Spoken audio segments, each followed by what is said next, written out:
Hey, what's going on, America? It's your man J Dub, ready to holler at you about some things that my wifey made me watch. I don't feel like smiling right now because I need you to get the breast of the facial hair. Understand. Get the breast of the facial Yes, hair? the full depth and breast of the facial hair that is growing.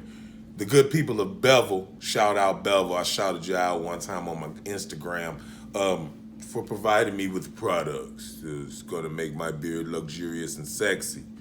I'm working on it. You should work on you. You know?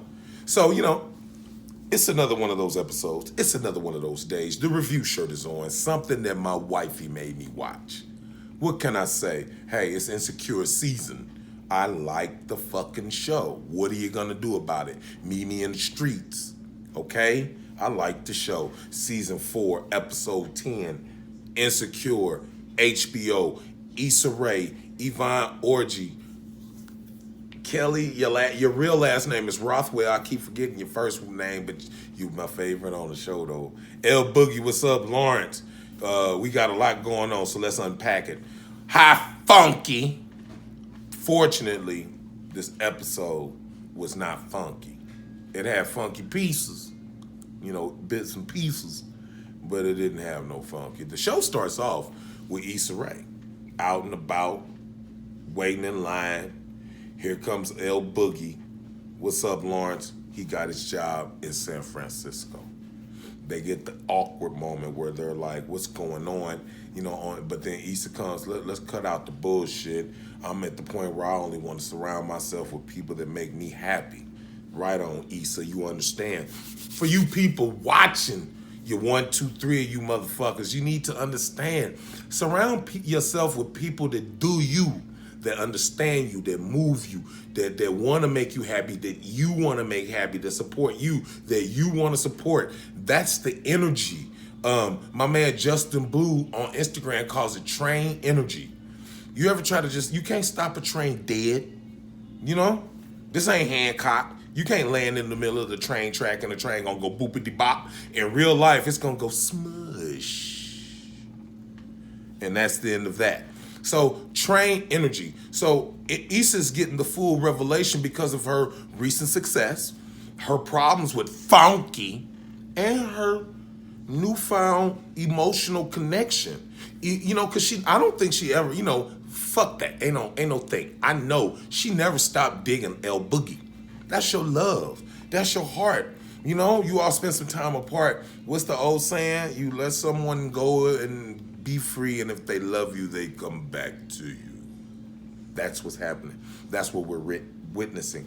Issa has written in a magnificent piece of storytelling. I like to see them back together because I like the idea that two people can find redemption with each other. So they make it plain with each other that we not finna break up. So I like that. But, we're at a little social scene with old Funky and the homie Andrew. Shout out for Andrew. You with Funky at an event, it's free drinks, they're relaxed and the lawyers are around. Hey Molly, how you doing? Fine. After we finish here, we're gonna go to such and such. Of course we'd love to go. Andrew goes, what? And the drinks are free. Okay, we can go. So then that's that. He was not really feeling it. But you gotta be what you want. And timelines are strange with Molly and Andrew, so I can't really put a autograph to how long they've been together per se. But it seems like, a lot of times he's doing things her way. But that's just an opinion. Issa and Nate. Next scene, Issa pops in the barbershop. There's Nate. Hey, this is Issa. Hey, nobody gives a fuck. We're going into the back. He's got a big barbershop with space in the back. He said, now look, this would be a perfect space for your next event. You can set up your little woo-wop here and this, that, and the other. But then it comes with the, hey, you kind of hurt my feelings. Okay, I'm sorry for that. I want to be your friend and work with you, but I am with Lawrence. L Boogie is my man. Can you capiche? Nate's like, I get it, whoop, wop, whoop. They clear the air. Everything's good with them. That keeps the business rolling. We don't want negative energy out in the universe, random bad shit to happen because you don't want to clear the air. Are you soft? Clear the air. Hey, I know we was cool, and you fucked me over, or I fucked you over, or whatever. Especially if you working with the public. Issa working with the public. You feel me? You remember what happened at the end of the event? Here came Funky, ready to argue and fight because they didn't clear the air. And then if they had, maybe Funky wouldn't even come. You know what I'm saying? So clear the air. Don't hold on to that badness. Let me put on my church voice. The Lord saith, never let the sun setteth upon thy wrath. So don't go to bed, man. Try to clear the air. Pop. Next scene, we gonna jump over to Nate and Molly. They at the crib talking. There's another event. Drew's not. I said Nate. My bad, Drew. Drew's not feeling it. Molly's like, what? And then Drew hits her with it. Look, we always got to do things on your time and your schedule. And Molly's like, well, first you didn't want. I work too much, and now I'm trying to include you in my work events. And what he's trying to get across to Funky is that I want to be with you. Fuck your work events. I'm tired. If the only time you got for me is when you're at work type shit. So there's a discord between them. They are in the courses of having some type of strong disagreement, which I vehemently agree with. No offense to you, Yvonne Orchie, because I don't know you per se, but Funky, until you clear yourself up, until you fix whatever the hell's wrong with you. You don't really need a man. Just get you some and talk to your therapist, okay? Get you some. Where old Longface at?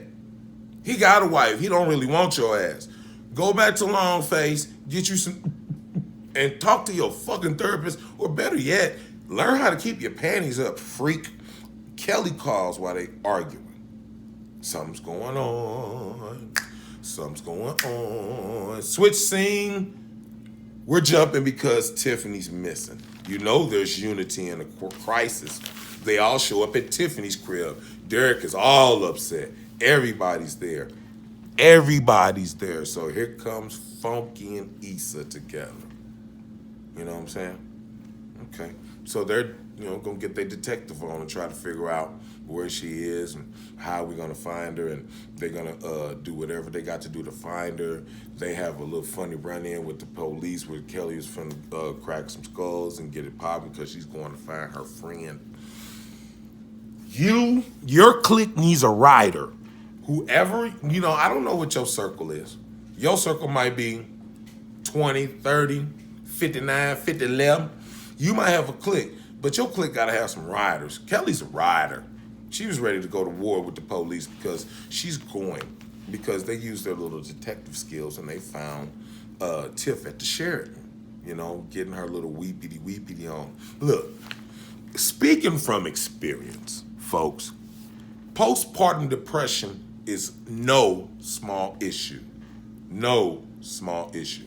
In my opinion, even though they haven't addressed it personally, I like to throw mine out there before the writer gets to drop the next episode. I think we're going to find out that Tiffany is in the throes of postpartum depression. Postpartum depression affects a great many women after they have the baby, particularly because of two reasons that I found from experience. One, because of their own natural self, the hormonal imbalance.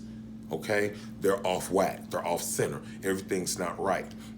Emotions are way off shot. Things that they should care about, they gives no fucks. Things that are minuscule, they'll jump off the building over. So, and paying attention to the baby instead of her. That compounds it. So not only am I feeling some kind of way because my hormones are all fucked up and you're not really tripping off that, you're feeling another kind of way because no one's paying attention to me. And I understand that. But you just had a baby, bitch. Okay? Didn't you want to be a mother? You got to learn how to, look, you got to be, that's what I talk about, a rider. Tiffany ain't got rider qualities. She got rider aspects, but she ain't got rider qualities. So it's her fault that she got depression? Not at all. It's your fault the way you handle it. You got a whole partner. But if you're...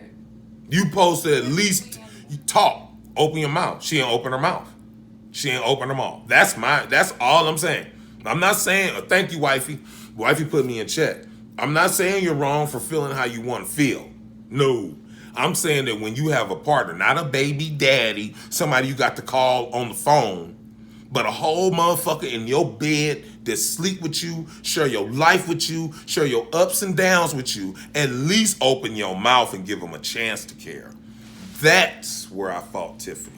I think Tiffany should have said something to D. We don't get a lot of time to explore Derek's character, but he seems a real stand-up kind of guy. He was very torn up and broke up over his wife missing. So, and he was leading the crusade. They have a little reconcile, I'm a little sorry moment, and we flash over back to Molly and Drew. Molly and Drew are back together, and they're like, we need to air this out. Whatever this is, we need to air it out. First good thing you said in the whole episode, funky, you need to air this out. Edit this out, wifey, because my mouth's dry as fuck. Wifey, you'll edit this out.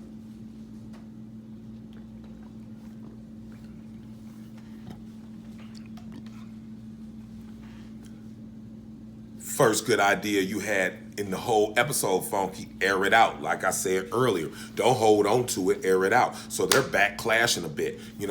Andrew's letting it be known that he's not feeling valued and appreciated due to the fact that Molly's such a high valued employee and keeps going with the work shit. Even though he has time and he keeps going his work shit, he still makes time for Molly. He doesn't feel Molly reciprocates. And then, Drew is like, what if we're not a good match? It shouldn't be this hard. And my wife has said that about friendship, but it was like, it shouldn't be this hard. So it looks like, just like always, because you funky, Molly's having relationship problems. Well, Issa Rae is a hell of a writer. For whatever reason, she's paralleling them. There's parallels. There's highs and lows in both of their lives. So let's jump over to Issa's crib and see what's popping. Issa's chilling with Issa's chilling at the crib. El Boogie comes in. Hey, what's up? How you doing? Hey, I talked to Condola. She came over last night. Golly. And as soon as he said, Condola came over last night, my condolences, I immediately thought he had sex and it was gonna be my condolences for Issa. But no, Condola's knocked up. I'm knocked up, I gotta get this out, no, gotta get this out, I'm knocked up. She is knocked up. Issa takes that pretty hard. Now look, real nigga segment. Okay, I'm with you. And we break up. And not just for 2-3 days, neither. For more than a year. We break up. And I want to get back with you and you want to get back with me. And you pregnant. That's not your fault. It's no cheating happened. Now, me personally, I might not like it. But that's all in the game. Because I was probably out fucking too. If we gonna keep it all 100. Issa, you had fat nigga. You had recording studio nigga. You had, what was the other little dude, baby? You know who I'm talking. Oh, Nate. I'm sorry, barbershop. You had barbershop nigga. You had railhead nigga. You remember railhead? He was way back there. You had niggas. You was spreading your wings. You was getting your freak on. There was a slip up. You could have slipped up. It's not like you were sitting at home celibate, praying with the Bible, hoping you and Lawrence get back together again. But she took it pretty hard. Whatever. Weed session. That's what cannabis is for. It gets you through the hard times. Cannabis. She has a nice little weed session. And then, truth be told, she's on some so what. I think she's going to be on some so what. That's me. But there's a phone call and a meetup, and guess what? I told you there are parallels in their lives. So of course Molly meets up with Issa.